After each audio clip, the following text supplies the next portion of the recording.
दुनिया का number 1 brain expert neuro scientist Andrew Huberman के हिसाब से ये simple 4 step neuro science formula आपको सुबह जल्दी उठने में गारंटी मदद करेगा, गारंटी। और मेरे यार, इस 4 स्टेप प्रोसेस की खास बात ये है कि सिर्फ 2 स्टेप फॉलो करके भी आप मॉर्निंग पर्सन बन सकते हो। चारों स्टेप फॉलो करने की कोई ज़रूरत नहीं है। अपनी बात करूं तो सिर्फ 3 स्टेप फॉलो करके मैं 6 बजिया से 4 बजिया बन चुका हूं। अरे हल्दीराम भुजिया की बात नहीं कर रहा हूं यार, मैं तो ये कह रहा हूं कि इस प्रोसेस से मैं 6 AM से 4 AM अर्ली राइजर बन चुका हूं। और आप भी मेरी तरह अपनी ज़िंदगी से सुबह सुबह ना उठने की दिक्कत को परमानेंटली लात मार के बाहर निकाल सकते हो। So let's go. जैसे कभी दवा नहीं दुआ काम आती है, वैसे ही कोई नई चीज़ समझने के लिए हरदम एक्सप्लेनेशन नहीं, एग्जाम्पल काम आती है। वाह क्या लाइन है। तो ये 4 स्टेप प्रोसेस को समझने के लिए हमें नेपाल जाना होगा। रुको रुको, कहाँ सामान पैक कर रहे हो भाई? सच में नहीं जाना है मेरे बाप, सिर्फ एग्जाम्पल लेने की बात कर रहा हूँ। तो अनजाने में ही सही, नेपाल के कल्चर में ये फार्मूला साफ साफ दिखती है। और ये बात मैं इसलिए जानता हूँ क्योंकि मैं खुद भी नेपाल में कुछ साल रह चुका हूँ। तो वहाँ के लोगों की दिन सुबह 4 से 5 के बीच में शुरू होती है। वो जनरली मॉर्निंग वॉक पे जाते हैं और उसी दौरान लोगों से इंटरैक्ट करते हैं और फाइनली सुबह के 10 बजे से पहले तक लंच करके ऑफिस के लिए निकल लेते हैं। अब इस एग्जाम्पल में आपको सिर्फ 4 शब्दों पे, 4 वर्ड्स पे फोकस करने हैं: waking, walking, interacting and eating. और यही 4 शब्द हमारे 4 स्टेप प्रोसेस के एक स्टेप्स हैं। देखो, न्यूरो साइंटिस्ट कहते हैं कि अर्ली राइजर बनने के लिए आपको ये प्रोसेस फोर्सफुली 3 दिनों यानी 3 सुबह तक करना है और चौथे दिन से आपकी बॉडी नेचुरली बिना कोई अलार्म के उठ जाएगी। फॉर एग्जाम्पल, अगर आपको 6 बजे उठना है तो आप अपने बॉडी को 3 दिनों तक जैसे तैसे करके 6 बजे उठाइए और चौथे दिन से आपकी बॉडी नेचुरली 6 बजे उठने लगेगी। लेकिन ये होगा कैसे? उसके लिए आप एक स्टेप ध्यान से सुनो। पहला स्टेप वेकिंग फेज। इसमें आपको जैसे तैसे उठना है और खुद को उठाने के लिए आपको अपनी आइज़ को सनलाइट या कोई ब्राइट लाइट में एक्सपोज करना है, क्योंकि आपकी आइज़ कनेक्टेड होती है आपकी सर्केडियम क्लॉक से, जो आपके मुंह के कुछ सेंटीमीटर ऊपर ब्रेन में होती है और जिसे न्यूरो साइंस में सुप्राकैस्मेटिक न्यूक्लियस कहते हैं। अब जैसे ही लाइट आपकी आइज से होते हुए इस क्लॉक यानी न्यूरॉन क्लस्टर्स को टच करती है, वैसे ही ये एक्टिवेट हो जाता है और फिर आपकी पूरी बॉडी यानी आप वेकअप हो जाते हो। ये कुछ ऐसा है, लाइट हमारे नेचुरल क्लॉक को टच करके कहती है, सुबह हो गई मामू, सुबह हो गई मामू, अब उठ जा रे मामू। अब तक आपको वीडियो पसंद आ रही है तो प्लीज़ लाइक करो यार। खैर, अब दूसरी स्टेप वॉकिंग फेज पे आते हैं।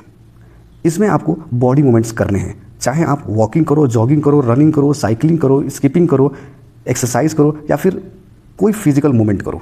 इसमें होगा ये कि आपका ब्रेन स्टेम यानी प्रिमिटिव ब्रेन एक्टिव हो जाएगा, जो कि आपके सर्केडियम क्लॉक के साथ जुड़ा होता है और उसे भी एक्टिव कर देता है। और जैसे ये होता है आप बहुत ज़्यादा एक्टिव फील करोगे। सिंपली कहूँ तो मोमेंट से डोपामिन रिलीज होती है और डोपामिन आपको मोटिवेट फील कराती है, क्योंकि dopamine is a motivation hormone. अब तीसरी स्टेप इंटरैक्टिंग पे आते हैं, जो आपको भयंकर इंटरेस्टिंग लगेगी। इसमें आपको अपनी फिजिकल मूवमेंट के बाद लोगों से या फिर अपने पेट से, रुको, यहाँ हिंदी वाली नहीं इंग्लिश वाली पेट की बात कर रहा हूँ, यानी कि अपने कुत्ते, बिल्ली, गाय, भैंस, मगरमच्छ, ना मगरमच्छ नहीं, वरना वो आपका इंग्लिश वाला पेट बनने का तो पता नहीं, पर हिंदी वाली पेट में आपको ज़रूर डाल देगा। मज़ा आ रहा है ना? तो भाई प्लीज़ सब्सक्राइब करो। ऐसे एनिमेटेड न्यूरो साइंस वाली वीडियोस बनाने में बहुत मेहनत लगते हैं, प्लीज़ सब्सक्राइब करो मेरे दोस्त। खैर, मैं ये कह रहा था कि अगर कोई दूसरा ना हो तो अपने पेट से जेन्युइन इंटरेक्शन करो, जिससे आपके ब्रेन में ऑक्सीटोसिन और सेरोटोनिन नाम के हैप्पी केमिकल्स रिलीज होंगे, जो आपके मूड को बूस्ट करेंगे। Finally last step eating phase के बारे में बात करते हैं। इसमें आपको अपनी पहली मील 10 बजे से पहले कर लेनी है।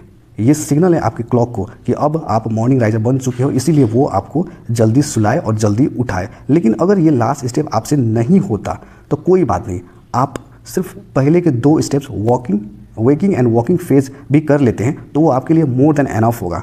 लेकिन मैं 4 में से 3 स्टेप फॉलो करता हूं और मैं एक मॉर्निंग राइजर बन चुका हूं। चलिए मैं अपनी पर्सनल एक्सपीरियंस शेयर करता हूं, जिससे आपको भी मोटिवेशन मिलेगी कि अगर ये कर सकता है तो मैं भी कर सकता हूं। कभी कभी क्या होता है ना कि ज़िंदगी में हमें सिर्फ एक एग्जाम्पल चाहिए होता है और आपके लिए मैं ही एक इंस्पिरेशन बन जाता हूँ। तो मेरे यारों, बात ये है कि कुछ महीने पहले मैं 6 बजे उठता था और अपना काम 10 बजे से स्टार्ट करता था। फिर मुझे ये टेक्निक के बारे में पता चला और मैंने इसे अप्लाई करने का सोचा। इसलिए मैंने डिसाइड किया अब सुबह के 4 बजे उठना है। तो 3 दिनों तक मैंने फोर्सफुली उन 4 में से 3 स्टेप फॉलो किया। मेरी सुबह कुछ ऐसी स्टार्ट होती थी। सुबह के 4 बजे का अलार्म सुन के मैं अपनी रूम की सारी लाइट्स ऑन कर देता, जिससे मेरी आंखों में लाइट जाए ताकि मेरी नींद भाग जाए। Waking face done. फिर उठ के अपनी बॉडी मूवमेंट जैसे वॉकिंग, स्किपिंग, स्ट्रेचिंग और कुछ होम एक्सरसाइज करता था, जिससे मैं फुल्ली एक्टिव हो जाता था। वेकिंग स्टेप भी कंप्लीट। लेकिन मैं इंटरैक्टिंग स्टेप मिस करता था और सीधा नहा धो के नाश्ता बनाता था और 8 बजे तक हैवी ब्रेकफास्ट खा लेता था, जिससे मेरी एनर्जी पीक पे जाती थी और मेरा काम जल्दी ही खत्म हो जाए। आपको सुन के लग रहा होगा कि मैंने कितनी आसानी से ये सारी चीज़ें कर डाली, पर यह सच नहीं है मेरे यार। असली सच सुनो। पहले दिन पे मैं अलार्म बजने के 20 मिनट बाद उठा था, दूसरे दिन करीब 10 मिनट बाद और तीसरे में करीब 4 बजे के आसपास। पहले दिन बहुत हार्ड था, दूसरा हार्ड था और तीसरा थोड़ा कम हार्ड था। फाइनली 4th डे से अलार्म की ज़रूरत नहीं पड़ी और चीज़ें एफर्टलेसली होने लगी। अब मैं अलार्म यूज़ नहीं करता, मेरा दिमाग ये अलार्म बन चुका है और आप भी अपने दिमाग को अलार्म बना सकते हो इस 4 स्टेप फॉर्मूले से।